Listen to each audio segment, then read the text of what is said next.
ultimately we're coming back full circle now. So we're stepping into 12 chakras times 12 DNA strands, 144,000 megahertz, right? Eventually, as humans, the end all be all of this evolution we're experiencing is 144,000 megahertz. It's not a head count, it's a frequency. And when we achieve 144,000 megahertz, we're going to be able to be vibrating a little team as 5D awareness. We're not going to lose the 3D. It's a part of the process. It's a part of our work. In other words, we keep our root chakra at the same as we keep our crown chakra. It's not one or the other, right? And I'm convinced, and there's a lot of other experts, spiritual experts as well, like Dolores Cannon and a whole bunch of others I could name, that are also talking about the same. This is the experience and the process of us achieving 5D. Our light body being activated is a necessary part of that. We just can't function otherwise, right?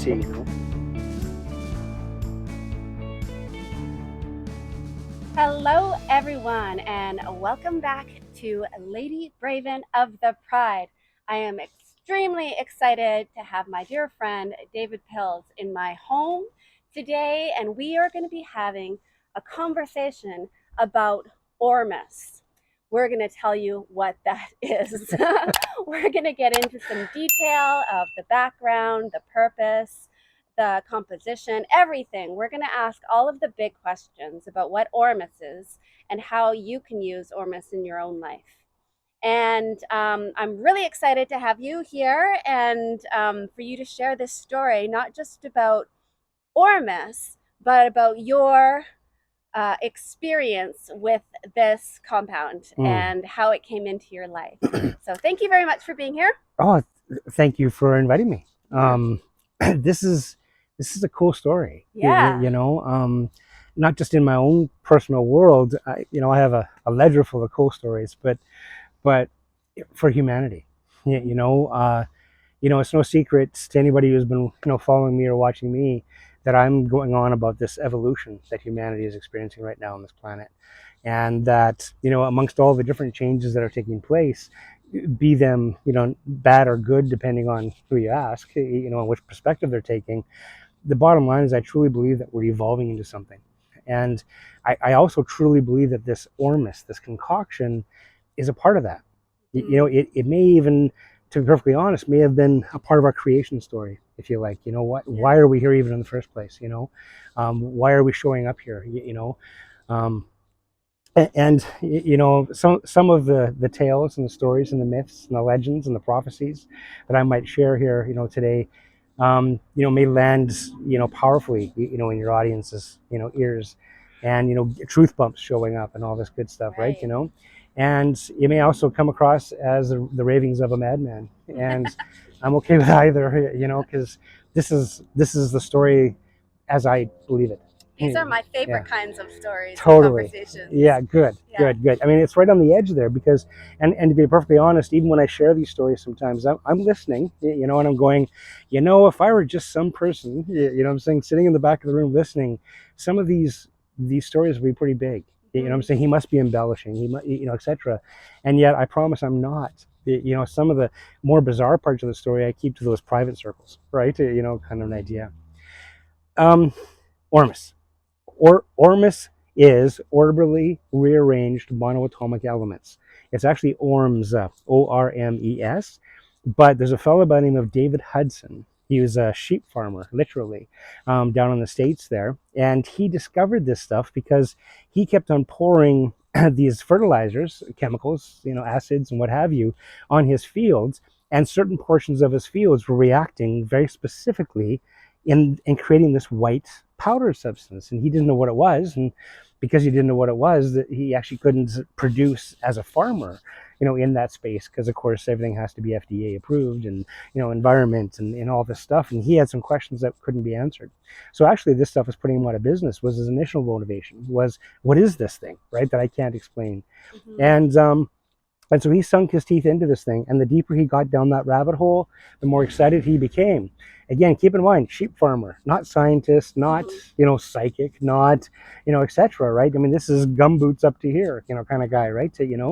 And at the end of the day, he spent millions of dollars in the laboratories, working with the experts, creating machines, because there actually isn't any, right? There's actually technically currently, as far as we know, there isn't a machine that can actually register ORMUS. There's lots of machines that can register the effect that ORMUS has on its environment. For example, now in the powder form, for example, and white gold powder is another word for it, but in the powder form, they would throw it onto a tray in the laboratory. They would weigh the tray, and then they'd throw this ORMUS on top of the tray to try and figure out how much the stuff weighs, right? What they were finding was that it actually has a levitation principle. And suddenly the tray that weighed, let's say, 0.3 of a gram, when they threw ORMUS on it, suddenly was weightless. It couldn't be weighed. Right. and they kept on adding weight and weight and weight to it until eventually they actually came to a threshold where ORMUS will actually cause this much amount of matter to levitate. Right. So anti-gravitic properties. Anti-gravitational properties. Yeah. That alone is science fiction. That's taking us into the, Carl Sagan, territory, right? For Right. sure. And that's just the beginning of this rabbit hole, right? When he started playing with this stuff in laboratories, right? He put some into the direct sunlight, and it was with a quick flash of light, it seemed to like disappear, almost. And the scientists, the only way they could explain it was interdimensionally. Fascinating stuff, right? And I encourage you to look up that one because there's more on that page, right? The stuff I'm going to share with you, the audience. I just you got to know what I'm sharing with you is just the tip of the iceberg. And if you allow yourself an opportunity to really explore this in depth, there's so much more to be had. So I'm going to share little tidbits, and I'd love for you to go about proving me wrong so that you read the whole page and you go, oh my God, there's so much more to this, right? For sure. So we've already covered this anti-gravitational, right? It's also a superconductor at room temperature. And what does that mean? What that means is that, for example, you have a swimming pool full of water, and you dump a gallon of dye into it, red dye. As you know, it's going to take time for the entire pool to eventually become pinkish. Does that make sense? Okay, you can use your imagination to imagine how that happens. Okay, it goes in one end of the pool and takes time to get to the other end. Well, superconductor means, a couple of eagles showing up here. That's cool. Awesome. Good omens. Anyway, what superconductor means is that if you dumped that bucket of red dye, instantly the pool would be pink. What I'm saying? There would be no time where one electron had to exchange with another electron to pass the color throughout the rest of the pool eventually. Does that make sense? Okay, In other words, it's instant. In whatever it's in contact with whatever container that it's enveloping, it's a superconductor. Kind of a lot like having a nuclear power plant on your kitchen table, but at room temperature. Okay. Right? Yeah. There have been some theories that suggest this is what's powering Stargate technology currently, and I'm suggesting that it's not just a suggestion. Right? Some of the circles that I play in, we're dealing with some of these guys who understand this as not just a battery bank, but as a power conductor. Right? And you were also saying that it also powers the arcs here on Earth. Yes, the arcs. Ancient arcs that are being activated. Yep, the current arcs, the current spaceships that are below the water, below the Earth, all over the place. I mean, probably the biggest one is south of Hawaii. Look south of Hawaii, and if you got the eyes to see, it's obvious, right? And so this was also spaceship technology, if you like. That's and that kind of falls in line even with the kind of origin story of how we got here. I don't know how many of your audience have heard the word Annunaki, right? And this is an alien race of beings who are literally miners, and they would travel from one planet to the other planet, and basically they would harvest this gold. The gold that the Anunnaki are looking for is not the yellow gold bullion that we think that we put so much reverence into, but it's actually white gold, platinum gold. Right, the powder, the monatomic, and specifically, it's platinum gold in a monoatomic state. There should be 4 more categories on our periodic table of elements that just don't show up there. These are the monoatomic states, right? Okay, and they do exist. Start doing your research, you'll find them. You'll go, oh my goodness, yes, look at that, right? And so there are monoatomic, and what monoatomic means is that it doesn't exchange electrons with anything else in order to create or create chi, power, or life. Whereas almost every other thing on the planet does, right? So this monoatomic scenario means that it's just humming there as a life force, as a chi force, just all by itself, minding its own business. It doesn't need to trade with anybody else, right?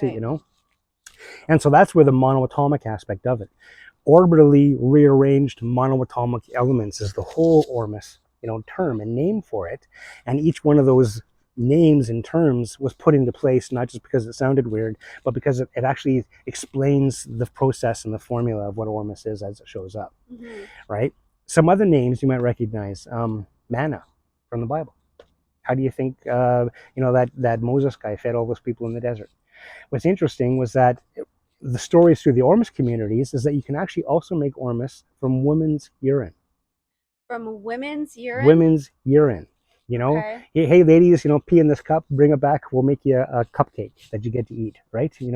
And so there's actually formulas and alchemic processing specifically to process specifically women's urine in of itself, right?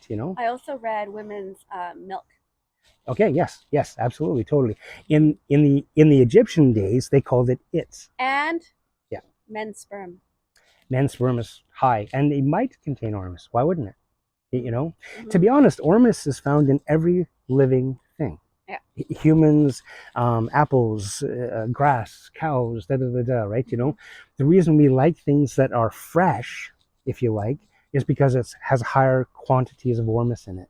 We like our apples fresh from the tree. Once they've been sitting on the counter for X amount of time, not only do they age, but the Ormus, the life vitality, that crunch of, oh, that's fresh, that you feel, right? So, yeah, the vitality, the yes. life force energy that yes. is transported with this superconductor. Yes, exactly. Into our body. And to be honest, it comes out of the volcano. It comes from the center of the earth, comes out of volcanoes, makes its way down through the land itself, and eventually becomes the sea salt. And in some places, it actually becomes like Dead Sea salt, for example. One of the 5 ways they manufacture it, Ormus, is to actually leach it from Dead Sea salts or other highly salted, derivatives, Tibetan salt and what have you. It's not cheap, and there's contraindications to every one of the. I'll cover them in a moment, but there's contraindications and side effects to every one of them. Right. And so just be aware of how you're showing up and who you are and how you are if you're going to. There's contraindications to every one of the ones that are manufactured and made. Correct. Okay. Yeah. Now, can we just go back to what Ormus is? Because it goes by many different names, right? Yeah. So you said Manna? We got Manna from the Bible. We've got Philosopher Stone. Right. We've got Solomon's Gold. Actually, the Solomon seal itself, it's a symbol of alchemy, ancient alchemy.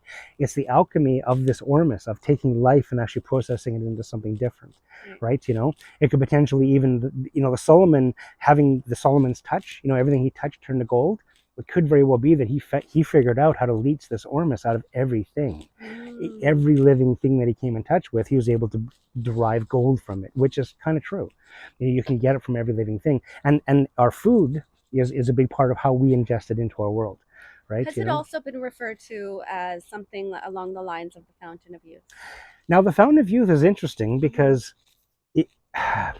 yes, the anti-aging properties are amazing, and one of the reasons it does that has a little bit to do with pH, but ideally what it does is it feeds every cell in your body with pure life, chi. Okay, I used to have a big fat purple worm scar across here. Moving boxes, scraped it against the stucco wall, 13 stitches. Right, okay, it's gone.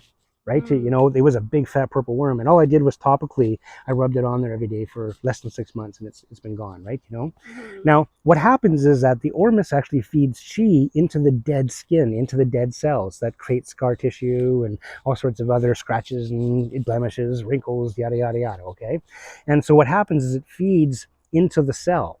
Now, for a short time, the cell will become a little bit more engorged than normal. In other words, the scar tissue. It was a big fat purple worm, but when I started first rubbing on it, it became ugly and it was horrible to look at. But that's because every one of the cells became engorged with life, and then it got reabsorbed back in the body. Now it literally is just a very thin line that I have to search for across my hand. And that's the same with every wrinkle, almost every scar that Ormus has ever encountered that I've experienced, that I've seen.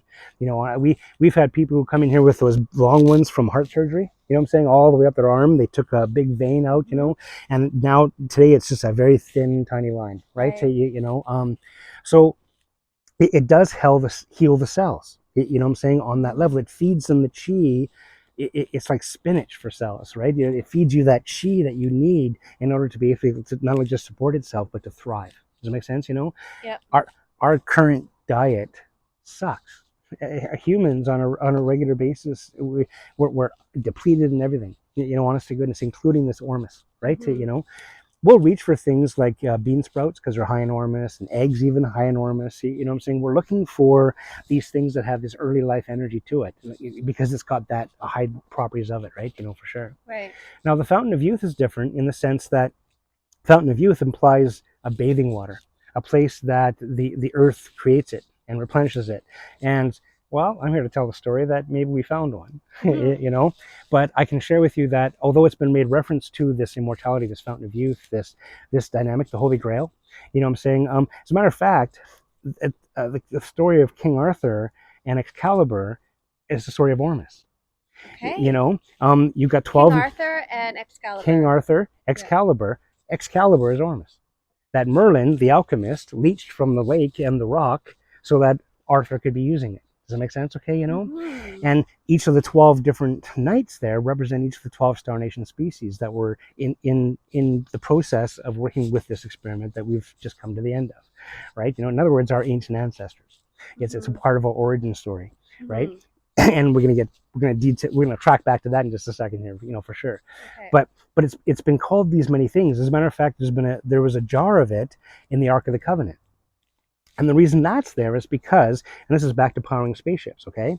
The Ark of the Covenant had these 4 rods in them that were so radioactive it killed people dead. It would just literally strip the flesh from your bones, right? After a matter of minutes of being in its presence. The only way you could work in, around, and work with the Ark was to take 1 drop per day of this Ormus, and literally this is 1 drop a day, spiritual practices, work your Merkaba, all this energetics, and then after a year, those priests could work with and around the Ark. They could actually, clean it and carry it and all that stuff, right? Because they were activating their light body. Because they were activating their light body through the process of ingesting it for the year. Right. And on purpose, in prayer, in spiritual meditation, in spiritual activation. Does it make sense? So they were, yes, on purpose activating their light body, right? Which spiritually speaking is the end all be all of any spiritual practice, period. Activate your light body so you're connected with the universe, literally. And there's so very few humans who are accidentally going to stumble into that. Sometimes you can have a Kundalini awakening, right? And again, completely accident? No, never, right? Just because you're doing stuff, right? Yeah. For sure. I mean, so the level of consciousness that is we're hoping to achieve, 5D awareness, can only be done if it's fed for light body. Right. Most people are functioning on their magnetic bodies, okay? Our heart has a magnetic cycle, our brain has a magnetic cycle, each of our organs has this magnetic field, and that all comes together and works together to create this magnetic dynamic that we are as a human. It's currently functioning as the memory, it's currently functioning as so many different things in our world, and it was never developed to be a backup system. We're supposed to have a strong light body. We're supposed to have the full Merkaba, all chakras functioning, all meridians flowing, etc. And especially that was the original design. That was the original design, exactly. And ultimately, we're coming back full circle now. So we're stepping into 12 chakras times 12 DNA strands, 144,000 megahertz, right? Eventually, us humans, the end all be all of this evolution we're experiencing is 144,000 megahertz. It's not a head count, it's a frequency. And when we achieve 144,000 megahertz, we're going to be able to be vibrating at what we would team as 5D awareness. We're not going to lose the 3D. It's a part of the process. It's a part of our world. In other words, we keep our root chakra at the same as we keep our crown chakra. It's not one or the other, right? And I'm convinced, and there's a lot of other experts, spiritual experts as well, like Dolores Cannon and a whole bunch of others I could name, that are also talking about the same. This is the experience and the process of us achieving 5D. Our light body being activated is a necessary part of that. We just can't function otherwise, right? Okay, so that's why it's so important that we're talking about this right now. Because among other benefits, health benefits, spiritual benefits, one of the most important things is that we're activating our light body, we're doing our work, we're doing our spiritual growth, and this particular time is so important for that to happen right now. I agree. So in addition to activating the light body, what are some of the other benefits that you could get from taking even a drop a day of the Ormus? Oh, geez. Well, the process of it, that whole year, for example, okay, the body after a full year is going to get as close to 7.3 pH. as you as an individual and your current lifestyle can manage. Somebody who's a Tibetan monk eating nothing but grass every day might have a better chance, right? Rather than us coffee drinkers, right? Or Etc. wine, Or wine, or yeah. exactly. So we inhibit our pH factor in that way, okay? Through our lifestyle choices and even environment. We have more acid in the air in the city than there is in the bush. Does that make sense, right? So we're constantly exposing ourselves to this oxidification process, if you like, right? So, for sure, we become oxidized, right? For sure, and that changes our pH and all that. But after a year, you should be as close to 7.3 pH as you can achieve. If you actually achieve 7.3 pH, you'll never age. You'll never get cancer. That's the fountain of youth you're talking about there, right? Is because when you achieve that 7.3, then literally there is no aging anymore, right? For sure, it's as simple as that. And does that increase exponentially at the higher pH water that you drink? No, it seems to be just within that spectrum. As a matter of fact, if you start going too far in the other direction, you can cause some damage.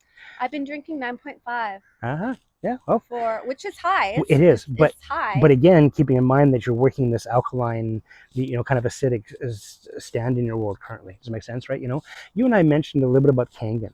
I'll just throw this out there. That Kangen is very similar to an Ormus principle. They're using a platinum plate. It's white gold plate that they're hitting with specific frequencies to get specific results from. So it's not quite monoatomic that's coming out the other end, but they're definitely playing in that same technology. Does it make sense, right? Using pH to influence somebody's health, whether it's hydration, you can actually change the pH and create a detergent out of that water. I'm saying that the glass that you're drinking could instantly become a detergent. Best cleaner ever. Honest goodness, I've played with Kangen myself, right? And so there's other ways that this technology has actually showed up in our world, little bits and pieces. I guarantee the Queen is taking Ormus every day of her life. The Queen? I guarantee. Among other things, amongst probably. many other things, exactly, right? So this is something that, considering it's so powerful, and it's become a part of every civilization, right? Every one that we know of anyway, and it just had a different name through all these different civilizations, right? Now here we are in our term, and David Hudson spent $1 billion in order to have the right to be able to say, we're going to call it Ormus, right? For sure. Okay, so right, you brought it back down to David. Yeah. Because he's the one that initially discovered the alchemy of it. Yeah. But this is a compound that's been around since the beginning of time. David was just some layman guy who spent a ton of money to prove it exists. But it's been around forever, exactly. So now I would like to know how Ormus came into your life. Okay. Yeah. Well, the very first time I encountered Ormus was about actually 10 years before I stepped into owning the space. And the true story, the very first time I encountered Ormus, I went with a client of mine as a metaphysical consultant. Sometimes I have clients who are in a rough place. Bottom line, I had a client of mine who was a heroin addict who I knew if I didn't be his friend and go with him for at least 1 or 2 meetings, he wasn't going to go. And if he didn't go, I was really clear that he was probably going to die. And so I couldn't live with that. So you know what, I'll go with you the first couple of meetings and we'll see how this works out, right? So I'm there at this meeting, just a support, kind of an idea. Hi, my name's David. I'm not a heroin addict, but I'm here with my buddy, right? For sure, because it matters to me, right? And I saw an off-duty cop pull this bottle of something out of his pocket. And as he handed it, just one drop to people around the circle, by the time it got to me, I didn't care what it was. I wanted some of that. Because everybody else was doing it? Everyone, no, not just that, but I watched what happened to their auras. I watched them light up, right? I could see auras, right? Okay, so as soon as this drop went into this guy, I'm like, oh, that's curious. Whoa.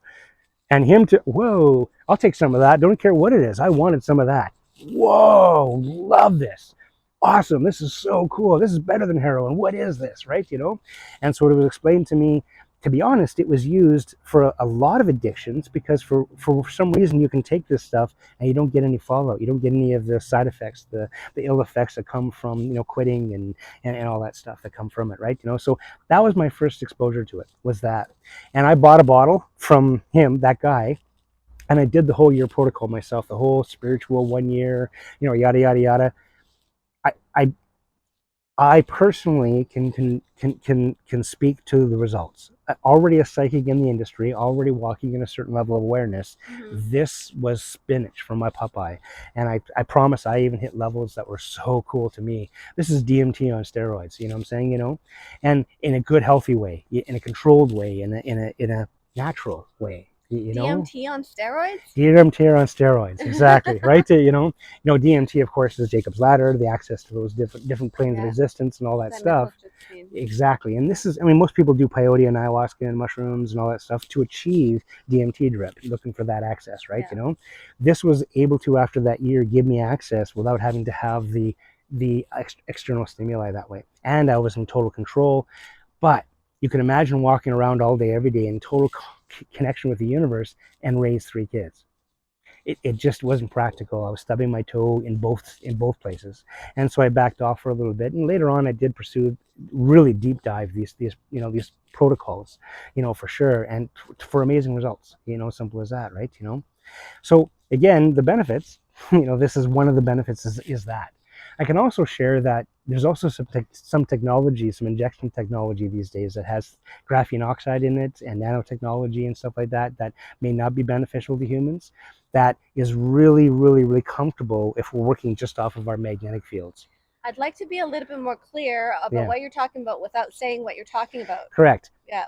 Let's just say if you've been injected with something that maybe you're having second feelings about, there actually may be some value here in activating your light body rather than defaulting to your magnetic body, because that's under the control of somebody else. Right. I think that's an important note. Yeah. And so, hence another reason why now at this time it's important. Does it make sense? The 1%ers aren't worried about that injection because they got something else going on in their world. Does it make sense? That it's just not an issue for them. Does it make sense? Right? Yeah. And so that's just a current event. This is a product that's been on this planet forever. And again, it's ideally what brought the Anunnaki here in the first place, was to harvest and mine this stuff. Right. The true Star Nation origin story that I carry an indigenous Chanupa, actually, a bundle, and the prophecy teachings that come with that in all the sacredness.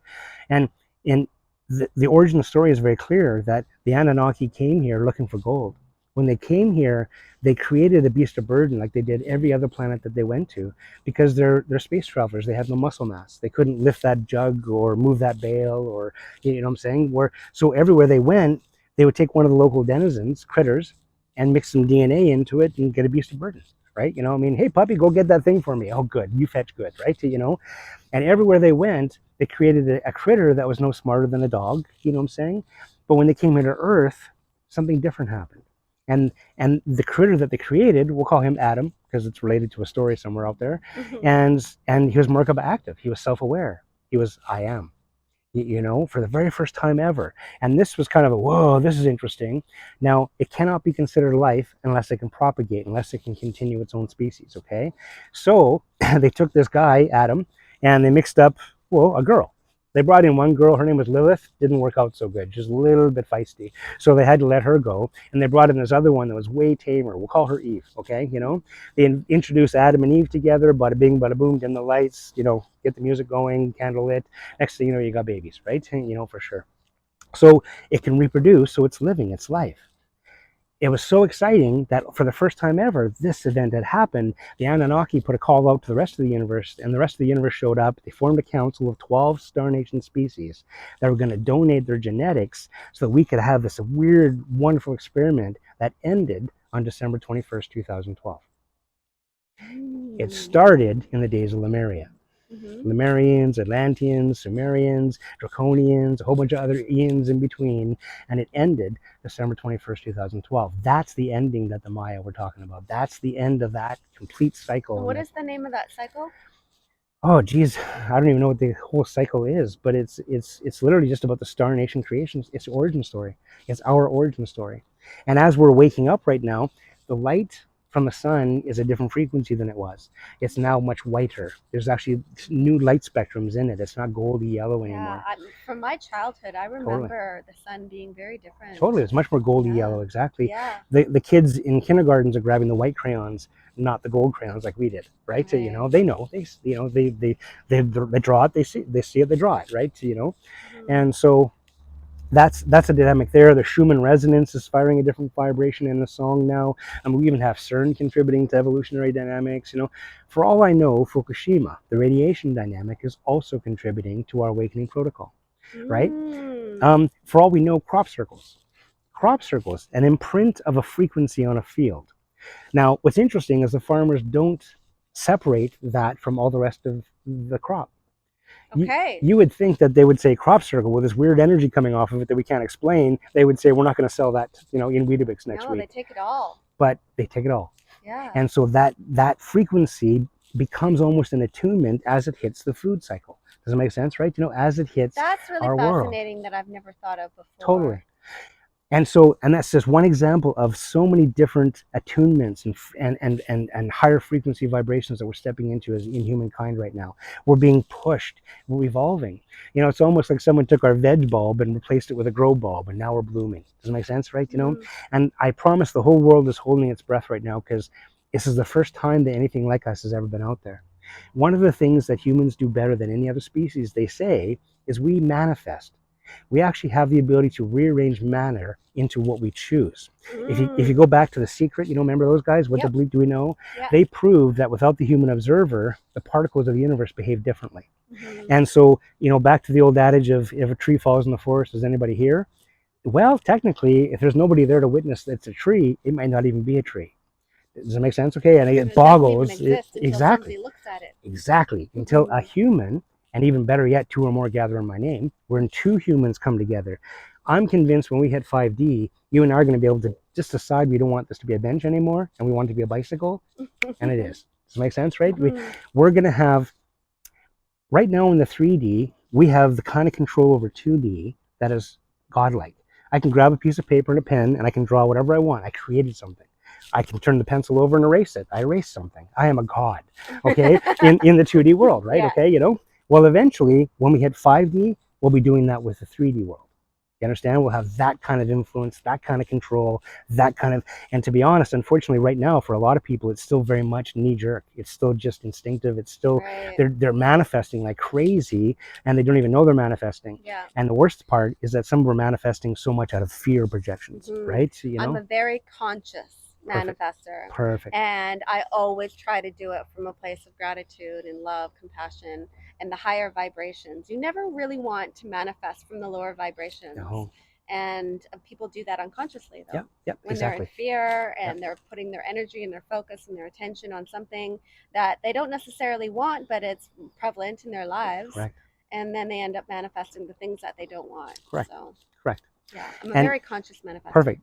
ORMUS itself, scientists have come back and suggested that it's aiding in that manifestation process. It's fuel for it. Yeah. So you got to be conscious and careful when you're working in or even around ORMUS. When I'm working in the lab with ORMUS, I'm very clear. And even then, I'm only about 40 minutes to an hour into it before I get heady. There's so much juice, so much energy. I on purpose step out before I mean, in other words, you can't put an 8-hour day in working with ORMUS, being surrounded by it, right? It was just amazing, So it does all this stuff, right? How do you cover this in a 2-minute blurb, right? For sure. And so here we are smack dab in this evolutionary process, okay? So the Annunaki came here looking for it. We created this whole bunch of critters. We're it. Now we're waking up, okay? Somewhere along the way, I stepped into prophecy myself. My spirit name is Aquifer, White Star. It actually means North Star, technically, the center of the navigation maps. If you're ever lost, you can turn to White Star for guidance. And there's lots of dynamics, and I've earned the name and the title of pipe carrier and lodge keeper authentically, through the communities. I have a really strong access and connection there, and adoptions and what have you. But long story short, I stepped into ORMUS on March 11th, 2011. And that's the day that Fukushima blew. March 11th, 2011.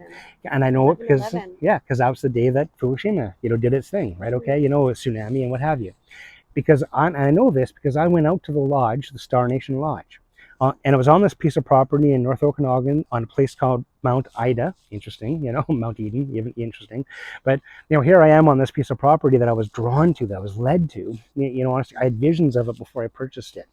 And so while I was there, of course, I anchored into it, and I created the Star Nation grounds, where I had my Star Nation Lodge and Star Nation teepee, and we built a kukuli, a traditional pit house, a home for people, an indigenous home, winter house. And so anyway, we're working these grounds, and I'm sharing all the teachings, and I'm working with the pipe, and people are coming from around the world in a good, healthy way. And then March 11th happens, and I'm, oh my God, this is a game changer. You know what I'm saying? Like, this is, oh my God. So I went up to the lodge and I fired up the rocks and I fired up that pipe and I talked to whoever it is you believe I talked to. You know, I'm not going to own that for you, but I'm very clear in my own world, right? You know, and what they told me immediately was Ormus. And I'm like, oh, okay, Ormus is radiation protection. Awesome, cool. Because of Right. the arc, right? Okay, you know, for sure. Some big, big, big, big. It all makes sense. And so I'm so excited. I went down to my office and I picked up the phone and I phoned a guy named Martin Pitella. Martin Pitella, if you ever want to know more about Ormus from an alchemist and chemist perspective, talk to him. He will talk your ear off for hours and he knows everything. I mean, way more than I'm coming to the table with, even, you know? Mm-hmm. Anyway, I phoned this guy up because I know if I need to buy Ormus, he knows where to get the good stuff. Right. Okay, buyer beware. There's 5 different ways to make it, and let's just say, you know, not all products are created equal, right? You Mm-hmm. know, simple as that. So I phone up Martin and I'm on the phone with him and I'm saying, I think I need a case of this stuff. And he's like, a case? Do you know what this stuff costs? So I'm like, yeah, but I think I need a case, maybe more. Yeah, can I get a discount if I order like 10 cases? And he's like, are you kidding me? I'm like, no, I'm not. As a matter of fact, I'm have reason to believe that I'm about to have a bunch of Ormus pass through my hands because this is a game changer. And while I'm on the phone with him, talking to him, spirit fills the room. And I'm on the phone and they're sending me images. And I'm on like, well, you just shut up. I'm on the phone, you know, kind of an idea. And they're sending me images of this, of my property. And under my property is this underground volcanic hairline crack. And that underground hairline crack feeds into these catacombs that raise up to the surface and end up in an underground aquifer 5 acre lake.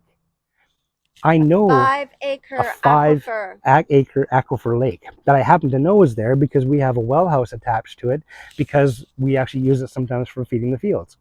Right? You know, we had some, you know, crops, right? You know, but we weren't using it like every day, all day, you know, da da da da, right? You know, we actually hadn't punctured the aquifer lake; we'd punctured next to it, so that what we were drawing was kind of like when you dig a hole next to the lake. You know what I'm saying? It fills with water, right? Kind of idea. So we were getting our water from not the actual lake itself, but right directly beside it on purpose, so that, you know. So anyway, while I'm on the phone, I'm getting these images, and they're telling me it's Ormus. You have Ormus. That whole aquifer lake is full of Ormus. Keeping in mind, it's literally 30 feet under the Star Nation Lodge. I had built the lodge right on top of it, literally right on top of it. You know, it was kind of a marshy space. I couldn't grow any crops or cows or nothing in it. So I thought that was a good space for it to be. And I doused it out and yeah, here it is. Okay. So this is where we, you know, and so literally 30 feet under is this aquifer full of Ormus, according to my visions. Mm-hmm. Right. You know, and I'm like turning to Martin. I'm like, so is that even possible? And he's like, he's laughing. He's like, yeah, buddy. You're talking. I mean, civilizations and lifetimes have tried to find this. You're talking about the Fountain of Youth. And I went, yeah, I guess I am, aren't I? How do I know? And at that point, I was convinced. You know, how do I find out one way or the other? He's like, well, you're going to put my kid through college here, so I could probably test it for you, right? You Mm-hmm. know, he says, you know, very unlikely, don't want to get your hopes up, but if you send me some samples, um, you know, some water samples and some soil samples, I can put it through the lab, and in probably a couple hours, I can tell you whether you got some worms in there or not, right? You know, and I'm like, all right, cool. So I pick up my pen, and I'm just about to jot down his address. Now I think I'm talking to some guy in the U.S. It's a 900 number to the U.S. or 800 number to the U.S. because that's where his business is out of.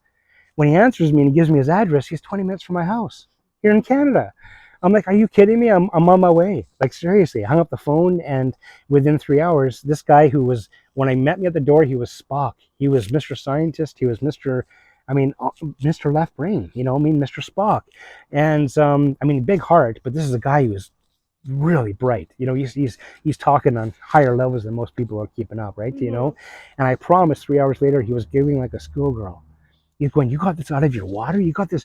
I've never seen anything like it. You know, like most Ormus, when you manufacture it, they end up with this cream of magnesium, milk of calcium that end up in the bottom of it.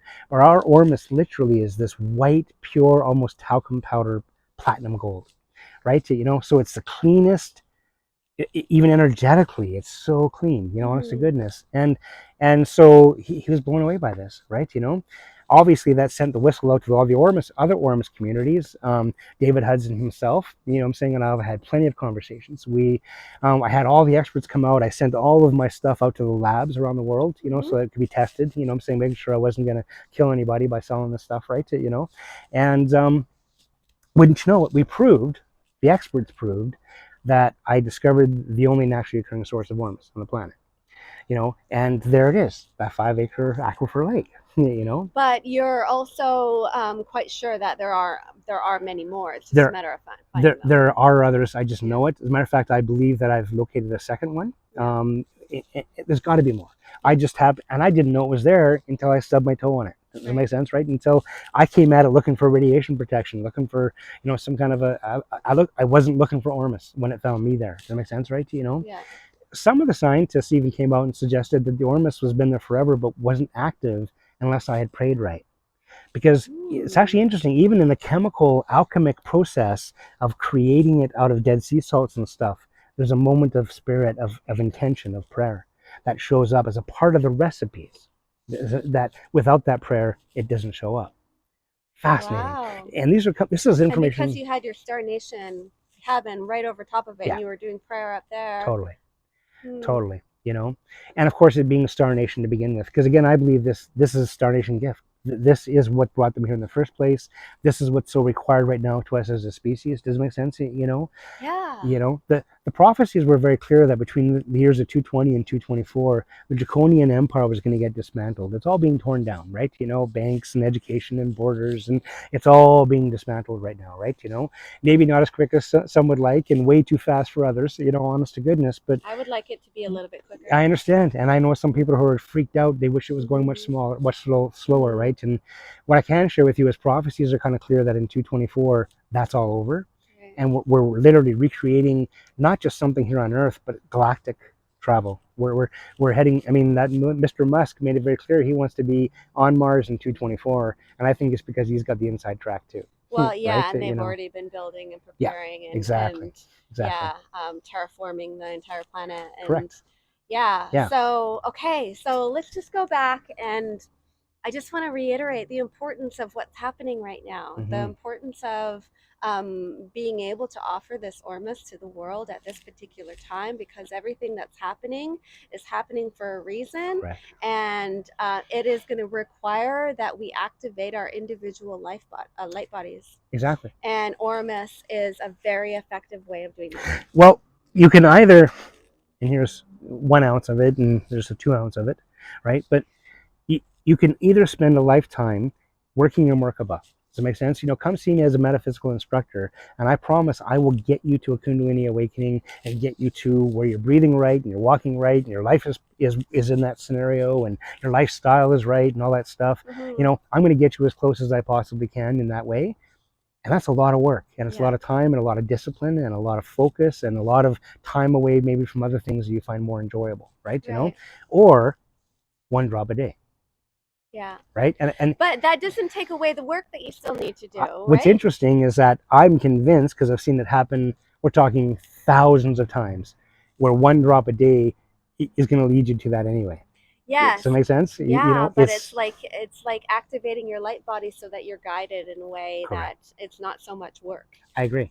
Well, what happens is that the rest of your light body, the things that you're really good at, the things where you're bright at, also become brighter. Yeah. Does that make sense? So that when the shadow work starts showing up, and this is what we call this, is dancing with our shadows. Yeah. Because there's stuff that is inside each and every single one of us, our triggers, call it whatever you want. It's because there's a shadow there. There's a trauma, there's some entitlement, there's something showing up in our world that we haven't faced off, that we haven't, Right. and it's usually that thing that pisses us off the most that we see in other people. You know what I'm saying? Yeah.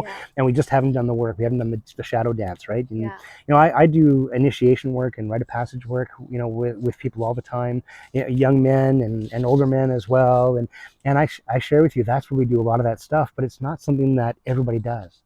Whereas if you're going to achieve a light body scenario, the spiritual principle of it, I believe, is earned. I believe you gain a relationship with the universe once you gain more connection with it. Does it make Right. sense? Yeah.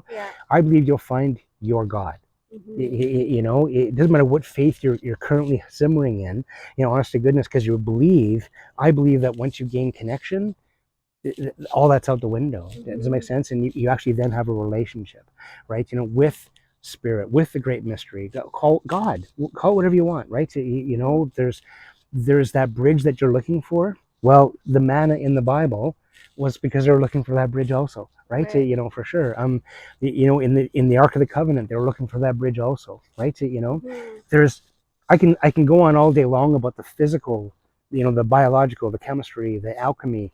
I mean, all of these things, but I also need to speak directly about the spiritual, Yeah. right? Again,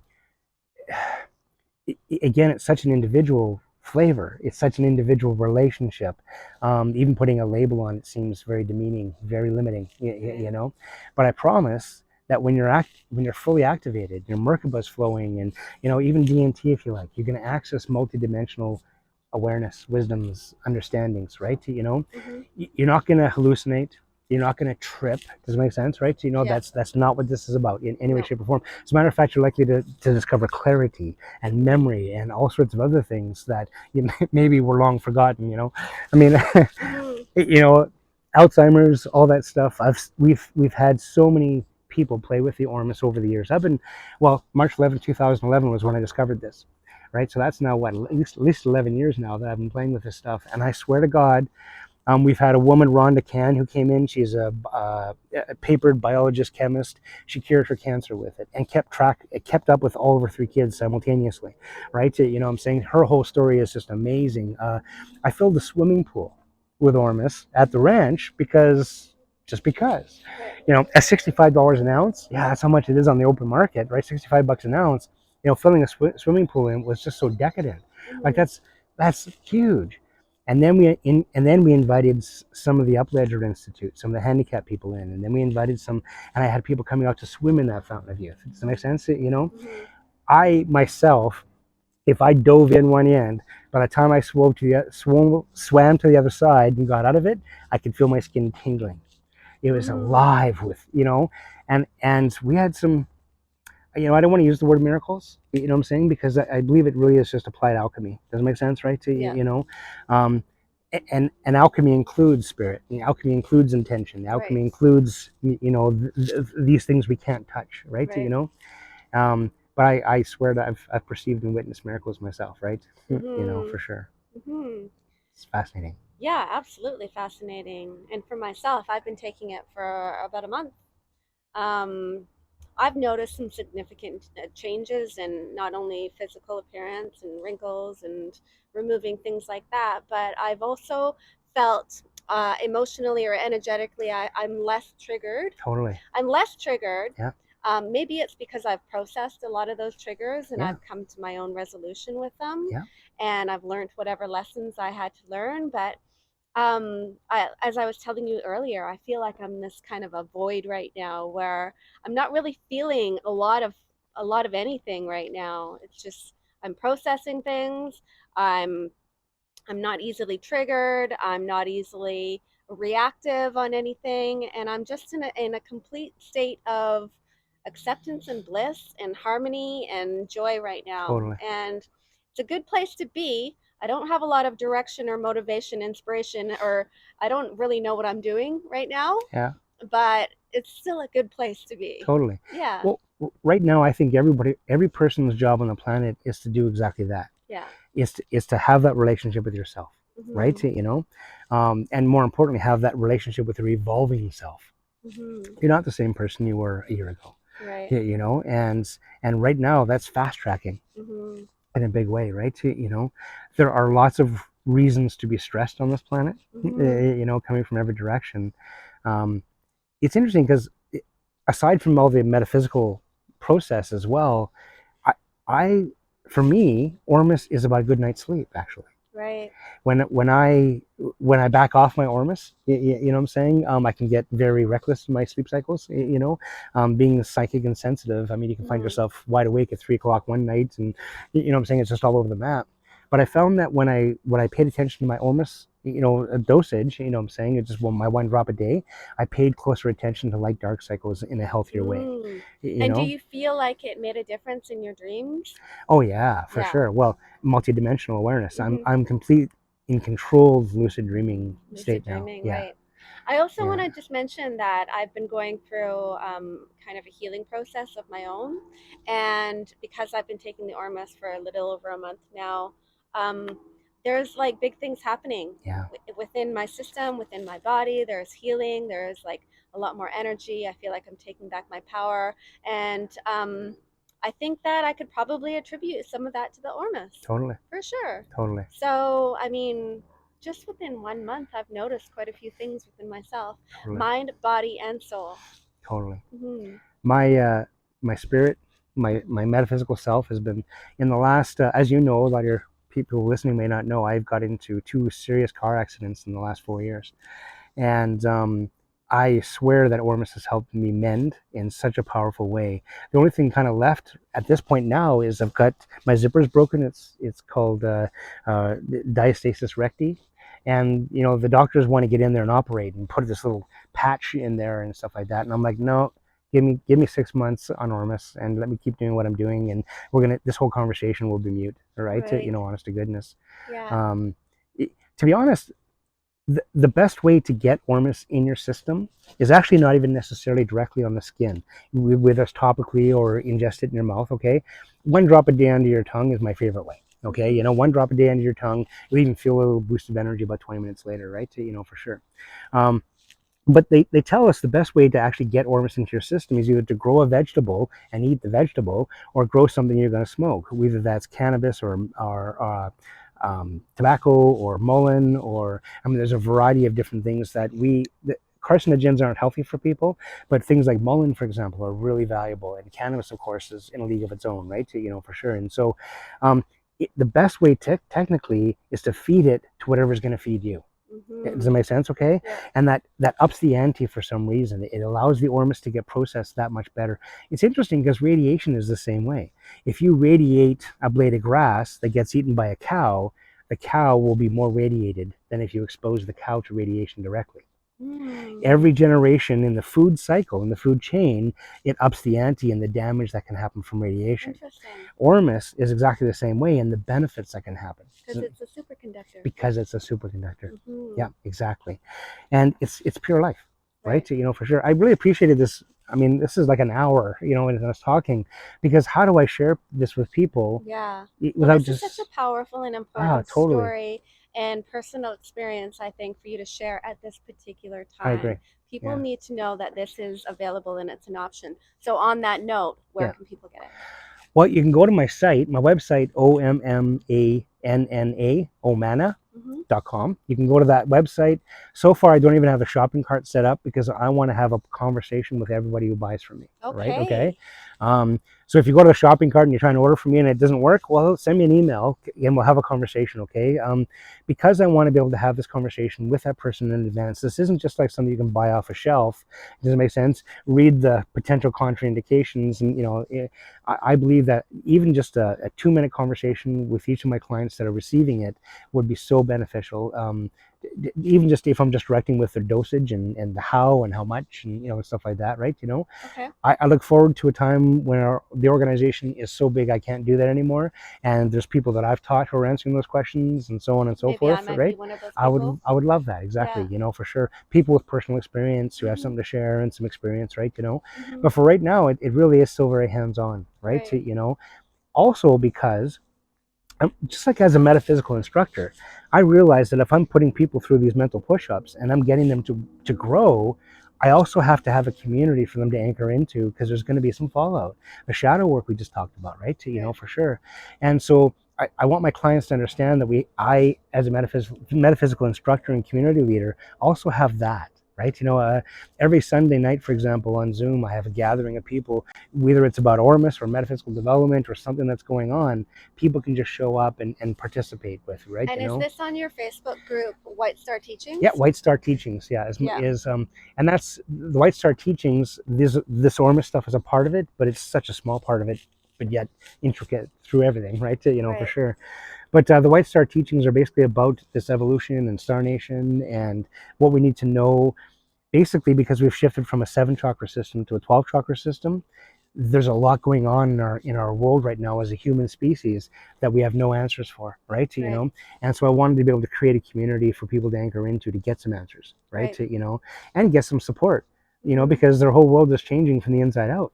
Mm-hmm. And there are, in my group of people, there are Kundalini masters, there are people who coaches, there are people who have their own personal experiences, and it takes a community to raise a child, right? And Absolutely. we're all children, really. Yeah, and you know what? I'm sure that everybody would like to have a community of like-minded people that are kind of sharing the same experiences. So, Correct. so this is really important. I agree. Yeah.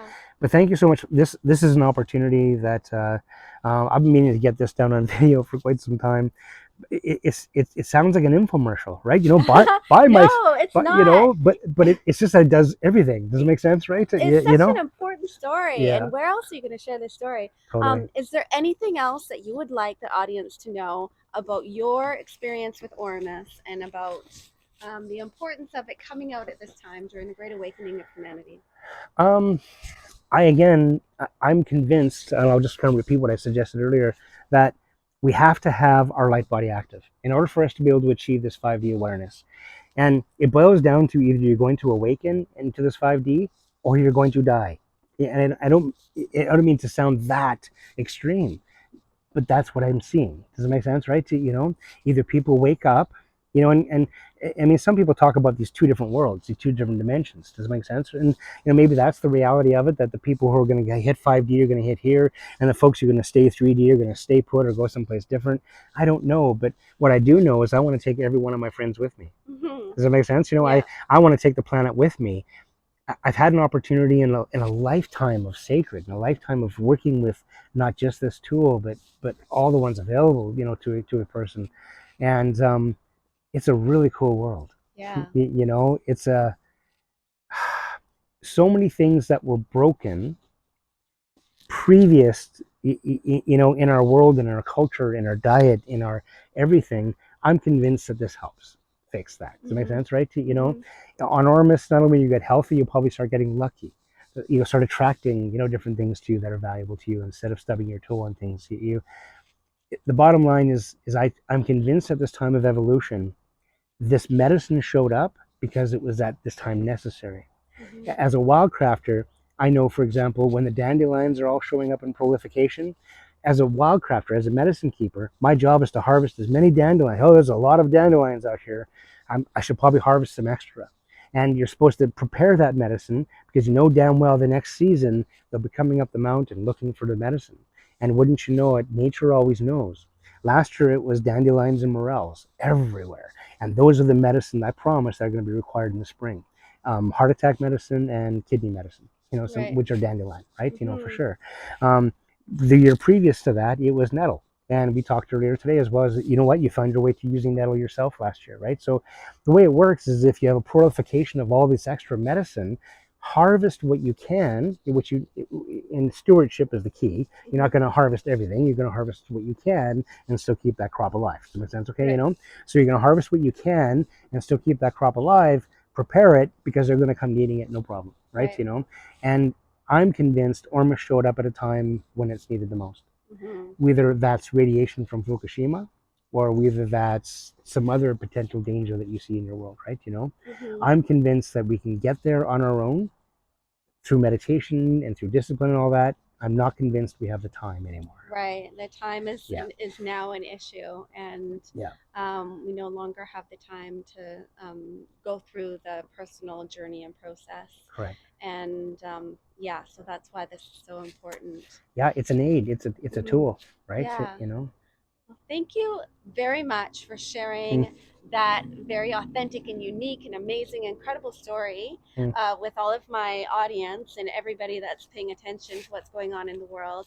This is I want to call it like a tool that you can use to aid you in your own personal journey and your own personal growth and your own spiritual awakening, and to activate the light body, but also to help heal you on multiple different layers, mind, body, and soul. And also to help bring awareness into your life, and totally. also divine guidance. So, I mean, I've been taking it for a month. I highly recommend it. I'm going to be doing a number of other videos about it. And I also want to mention that David has been on my podcast a number of times. We've done an interview about his chapter in Ascending Human Consciousness and also in Speaking Truth to Power. He did a fascinating story in Ascending Human Consciousness called Galactic Origins. Mm-hmm. So, if you would like more information about that, I'm going to put the links to everything below this video. And also, we've had conversations about, oh my goodness, astral traveling and plant medicine and Sasquatch. Sasquatch, Totally. yeah. Yeah. And just an amazing wealth of knowledge and wisdom, and a very dear friend. Thank you very much for being here. You're so welcome. Yeah. DavidPilz.com, Okay. DavidPilz.com. Now, I want to leave your audience with this one thing. Okay. You don't have to buy it from me. This isn't an infomercial. You can make Ormus on your own, okay? There are 5 different ways to make Ormus. One is with Dead Sea salts and a lye burn, okay? The second is with a high spin. You can actually buy a machine that spins at a specific speed, okay? There's another one where you actually literally take a lightning bolt to gold, which is similar to what Kangen's doing. So makes sense, okay? Yeah, you know, the lightning bolt to the platinum gold, okay? You know, so it's similar to what they're doing right there. Oh, geez. I knew there was going to be a test. Anyway, there's 5 different ways. Each one of those 5 different ways has its own specific contraindications. Just when you're out there shopping, and with your shop for me or otherwise, when you're out there shopping, ask the person who's creating and manufacturing the Ormus how they make it, because it will make a difference in how it impacts your body as you take it. The difference is this is a naturally occurring source. I've never encountered anybody. There are no contraindications. You know, simple as that, right? It's just pure Ormus itself. And we put a little amethyst inside every single one of our little bottles, and that keeps the intention and consciousness of it clear as well in shipping and in between use and stuff like that. So again, you can make it. There's lots of rules of thumb to follow. Maybe I should build a workshop on this. Maybe I should teach you how to make it. Maybe that will be the next video. Yeah, okay, I'm in. Totally. Yeah. Very exciting. I just wanted to let you know that this isn't about an infomercial. This is really, in my opinion, something that as a human species we need to be paying more attention to, as a product that's been out there forever and for some reason no one knows about, right? You know, for sure, which in of itself is, you know, suspicious, right? I also think it could help a lot of people who have accidentally fallen upon a needle and injected themselves with something in the last couple 2 years. There's no science because it's so new that I can validate that, but I have personal experience with people in my world that and the metaphysical principles are sound. It makes sense on paper, and it's guaranteed to be fact checked. And anything that's fact checked, you know, is absolutely a lie. Yeah, totally. So, what a weird and wiggly world we're in right now. Yeah, interesting times. Well, thank you very much for all of that information and sharing that story with my audience. Please like this video and subscribe to Lady Braven of the Pride, because we have courageous, informational, educational stories. And I love sharing these stories to help inspire, encourage, and empower you to be brave and stand up for yourself during this time in the history of humanity. So thank you very much. And again, subscribe to this channel, because as we all know, courage is contagious. Thank you. Have a good night.